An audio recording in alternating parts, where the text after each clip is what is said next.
Hey, what's going on, everybody? It's your boy Rico, and I'm here to give you a review of V Rising. I prefer to wait a week, get about 50 to 100 hours in before I do a review. I know there's a big rush to put some reviews out there, but I really wanted to give you guys a fair evaluation of the game. Now, the best way I could sum up this game is that it's an inch wide and a mile deep. And what I mean by that is there isn't actually a whole lot to do or a whole lot of systems in place just yet. Granted, it's an early release. But what I will say that the systems that are in place are a mile deep. There's a lot of depth to what there is, even though it's limited. So what I'm going to go ahead and do is kind of go over the good, the pros, and then I'll get into the cons. So the first thing I want to go over is castle building. Obviously, I'm standing in my castle right now, and you can see there's a lot of things going on here. And this is all completely customizable, right? From the architecture selection to what you put on the walls. Let me go ahead and walk around my castle here. There's a lot of options, and you get to decide how you want to do it. So we'll run around here. This is all stuff I've done, from these banners to the drapes to the style of windows to the flooring. It's all selected. So when I go to the build menu here, I'll give you guys kind of an example. If you look at wallpapers, there's default stone, plain stone, elegant stone, ebonite, and then you can click on some of these sub menus, and then you got different colors of walls, right? So like I went with the black cloth wall right here, right? So again, a lot of depth to the castle building. If that's kind of your jam, you're gonna love this game. It even matters, you get into some of the depth if you look at different flooring. When it comes to the crafting of different items in this game, it actually gets bonuses based on the flooring you have. So like this is alchemy flooring right here, right? So I got an alchemy table. I got this little boiler here that makes rats for us, that what you feed on, right? As I go into a different room into my house or my castle, I got woodshop flooring, right? So I got a sawmill in here, and then I got a grinder for different minerals. Again, these floors get bonuses to whatever you're crafting. So let me go ahead and go to wolf form here, and I'll walk around a little bit and kind of give you a tour of the castle. You can kind of appreciate how much depth and customization there is into building your own castle. Okay. So this is like a forge room right here. Again, different flooring. This is a jewelry room, very ornate, as you can see. This is a tailor room, right? I'll show you the prison. This is where we keep all the subjects that we feed off of. All right.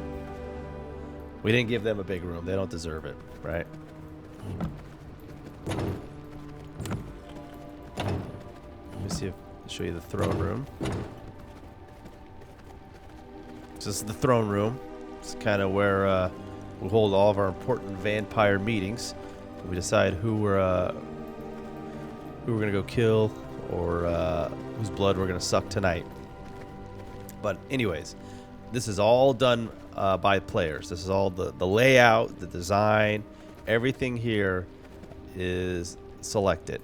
Like I said, down from the window choices to the lighting on the walls, to the drapery, everything. It is super in-depth, the level of customization you're going to have when building your castle. All right. This is the castle heart. This is kind of like your nexus, so to speak. What people, when they attack, what they're trying to get to, besides stealing your resources. And finally, we have the servant room. It's kind of plain, but this is kind of where all our servants hang out. We've given them a place. But yeah, so the castle building system in this game is super in-depth, super robust. If you love Minecraft or Valheim or anything like that, you're going to love the complexity involved in building your castle. Now, let's get into, when we go outside, the second great part about this game.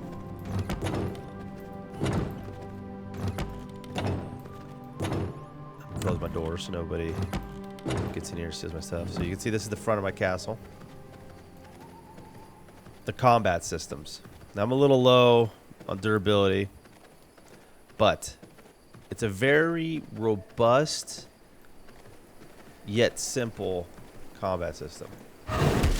Okay, you got your, 4 or 5 abilities down here. You got an ultimate, and it is skill based. Let's take this guy.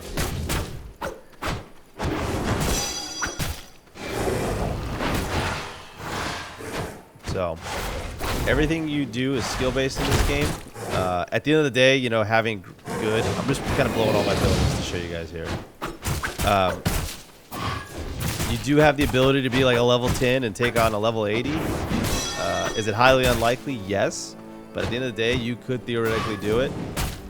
For PvE or PvP. It is skill based.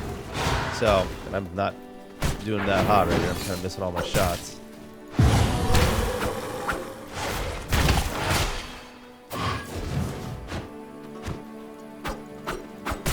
I actually don't use this weapon much. Just want to try it out.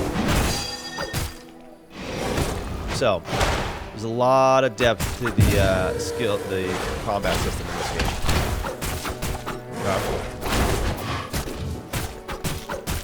After I get done killing this guy, he's out of here. It's fine. So yeah, multiple weapon options. They all have their advantages and disadvantages. But there's going to be a lot of options to kind of you pick your flavor and go with what best suits you. Kind of that ties into is the world environment. Let me see if I have a horse. I'm going to steal a horse real quick. The world environment in this game is amazing. Okay, there's a lot of different biomes that you can explore. I'm not going to take the whole review to run around the entire world to show it to you, but obviously it's pretty evident that they spent a lot of time developing this world. Okay. This is the area that we're kind of in, where we set up shop, is kind of like the farmlands, the Dunley farmlands. This is kind of like the desert area. This is like the swamp area right here. This is kind of like the forested wooded area, and this is kind of like your snow mountain area. You can kind of run around, walk around, and there's people going about their day to day. But yeah, there's a lot to interact with within the world. The world itself is appropriately sized. It feels like, from one corner to the next on a horse will probably take you about 10 minutes. So I just got to get it. And then the last. So yeah. Oh, you know what I want to show you guys? Get up. How some of the mechanics work too. So, like I said, there's not a whole lot of meat in this game. The meat that is there, you know what I mean? There's a lot of depth, right? It's good meat, for a lack of a better term. So this is actually a boss fight right here. I wish if I had prepared my arm before I went and set about.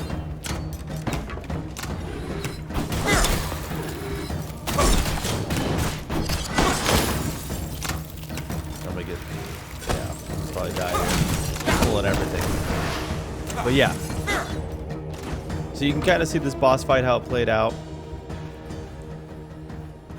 Go to wolf form here and get out of here. Kind of get a lay of the land, check it out. Lots to see, lots to do. That also brings, golly.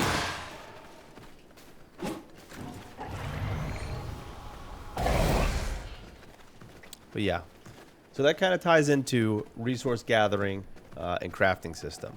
Again, super in depth. There's a lot there to do. There's a lot of nuance to it.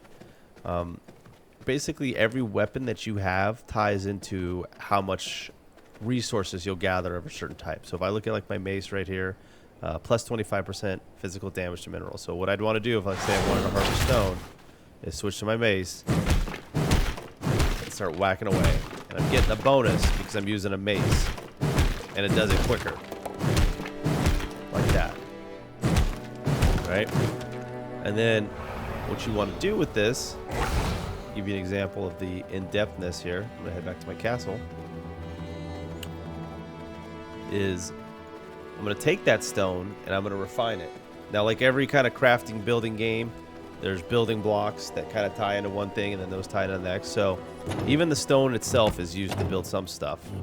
But typically you want to refine that stone into bricks. So you're going to find your, whatever machine it is or piece of equipment that refines it. All right. In this case, it's the grinder. So I'm going to take that stone, chuck it in the grinder, and it's going to start making stone brick like this. Little byproduct of this stone dust, which is used for something as well.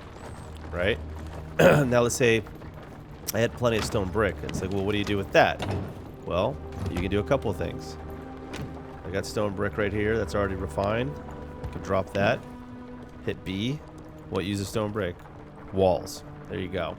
And there's a half a dozen other things that use stone brick. Again, super in depth, right? Super intricate, super nuanced, which always means it's a good thing. It's not complicated by any means, but yeah. So we kind of went over, like I said, this inch wide, mile deep concept. We went over castle building, combat systems, the world environment, and resource gathering. And outside of that, PvP. And that's it. That's pretty much the game. I know it's an early release. There should be hopefully more coming. I hope everything that they add to this game kind of goes with the same concept. Whatever it is that they add, there's a lot of depth to it. But yeah, overall, a lot of good things here. A lot of things to do. It's definitely worth the $20. So now with that all said, I want to get into some of the cons, right? I'm not going to run around and show them to you. Just kind of close with this. Definitely repetitive boss fights in this game. They all kind of feel the same. They all do the same things, mechanics. I guess at the end of the day, I'll show you a list of bosses here. There's like something like 50 bosses in this game. Open world. You can go fight them anytime. There's probably going to be some bleed over. I get that. But it's almost like every one of them does the same thing. They just look different, and the spells they cast look different. They all have the same AoE attacks for the most part, right? They all seem to spawn ads at about mid-fight, okay? But yeah, it feels very samesies in this game when fighting them. So, another annoying thing in this game, this is getting real ticky-tack kind of stuff, but you can't separate mats efficiently, right? Like if I needed 2 fish oil, or let's say I needed 5 fish oil for something, and all I wanted to carry was 5. There's no way to separate this fish oil. The only thing you can do in this game is split things in half over and over again by clicking the middle mouse button. Now I got 50-50, 25-25, 12 and 13, see 7 and 6. That's it, right? And now I got 6 here, which is close to the number I want it. And then I got to drag and add them all back together again like that. So kind of annoying. It's not the end of the world. But yeah, it is what it is. Another little ticky-tack game, which this actually isn't, or ticky-tack con, and I don't want to say this is ticky-tack. This is actually kind of a big deal because it's 2022. There is no server queue in this game, which I don't understand. And when the server is full, your only option is to sit there and spam join game. And then it'll say server error. Then you go back to the main menu, hit continue, join game, server full, and you just have to sit there and do that. Now, admittedly, I've never had to spend more than 5 minutes doing that, but it's just annoying. It's 2022. Can we get a server queue, please? It's so much easier. I think somebody put on Reddit, which probably summarizes it best, is I would rather spend 2 hours in a server queue than 1 hour spamming join, right? Hopefully that's on the way. Another thing here that's kind of getting back into ticky-tack stuff is when you defeat a boss, you get special powers, right? you'll see something right here in ability selection, and it'll say new. If you're just starting out, it really doesn't tell you what you got that's new. It just says something's new, and you open in here, and you're like, did I have that before? No, I don't know. So there's really no way to know what you're getting that's new. Now, obviously, you're all smart people, and you'll figure it out what it is. But it's just kind of like you guys couldn't have come up with something that shows what's new in this game. But yeah. Here's another annoying one, and I have a clanmate on, is I can't see all these X's on the maps. Now, this is a great feature and a bad feature at the same time. So if we're going places and we want to point out, I'm like, yo, clanmate, let's go to the Haunted Iron Mine. The entrance is right there. Okay, so you can kind of see it on our mini maps. He'd be able to see it too. But I can't remove his X's at all. So if there's any confusion, right, on whose X's are what, see, I'm trying to click on these guys' X here. Can't get rid of them. These are my other two clanmates who've dropped an X here and didn't pull it off. All that it can do is get rid of it themselves. So, not sure I quite understand that, oversight. Hopefully they can fix it. It's kind of like a quality life improvement. Obviously not game breaking. Doesn't totally ruin the game. Just kind of mildly annoying. So, let me go ahead and pull out. Actually, let me show you one more thing, and then I'll get out of the game to show you my last two kind of criticisms I have of the game. So, gets back into crafting. When I craft something, it requires X amount of materials, right? Look at the paper press. It's going to be 3 and 9 sawdust. Now, I've got to put stuff in the input section here to get an output, right? What I don't understand is when you're in your castle, why it can't just pull from the containers that have materials, right? Or, at the very least, like let's say I have to feed the machine, why I have to run around to those containers, open them, get the sawdust, get the foliage, and then run back here and input it. Why can't I just input it and it automatically draws? Again, it's kind of a quality of life improvement that I think really should be added to the game. It would definitely expedite things. It's needlessly annoying. It doesn't add any to, there's a difference between things that are challenging and fun versus needlessly annoying. And this whole having to go run around your damn castle, finding the resources and then putting them in the input squares for whatever it is machine that you're using, it's just needlessly annoying. It should just pull from the material containers that you have all throughout your house, kind of like right here. This is empty, but this is kind of where you put all your resources, like that. And it would just be nice, right? It would make life so much easier without losing anything. With that, let's go ahead and leave game. Now, this is really kind of more of like an OCD type thing, but I'm not quite sure. I might be wrong on this, but so the main server I'm playing on is this one. But when I was kind of trying the game out, I kind of just bounced around and picked random servers. There is no way to delete your character on any server, as far as I can tell. There might be, and I haven't discovered it yet, but like I'm not playing on these 3 servers anymore. I'd rather just get rid of them. Again, this is kind of an OCD thing, not game breaking, just mildly annoying. So, yeah, that's kind of it. That's the cons to this game. When I evaluate a game and I give it a review, I definitely look at it as the price point of the game and what it offers. And for a $20 game at this point, it is absolutely worth it if this is your style of game. When I do some live streams, I've asked them what kind of game they thought this was, or similar to. It's similar to Diablo, MMO lights like World of Warcraft, Battle Right, which is a game I've never played. So if those games were interesting, you found fun, this game pulls a lot from that. But again, for $20, you'll definitely get your money's worth. It does get a little dry towards the end. It's going to run out, right? The systems in place are great. There's a lot of depth to them. There's just not a lot of systems to be had. So I'm hoping that this game continues to develop. I could easily see this game becoming a $50 game when they've got more systems in place and they add on to what they've got. There's definitely the foundation for a great game here. The foundation has been laid, right? And I'm hopeful. But after 2 to 3 weeks, once you've maxed out your character and you've built your bougie castle to your liking, you're gonna kind of start running out of things to do, and that'll be that. Certainly worth the $20. 2 to 3 weeks would probably 2 or 3 hours a day of playing. So kind of go off of that metric. There's definitely some people who've no life this in 3 days and already maxed out. I'm kind of like in between no lifing it and plenty of time to play, and I still have maxed out everything, and I'm probably at about 50 hours played. So again, it's a great game. It gets my recommendation. For $20, I would absolutely recommend it to my friends to buy it. I've even gifted it because it's so cheap and it's so good. But you're gonna run out of things to do.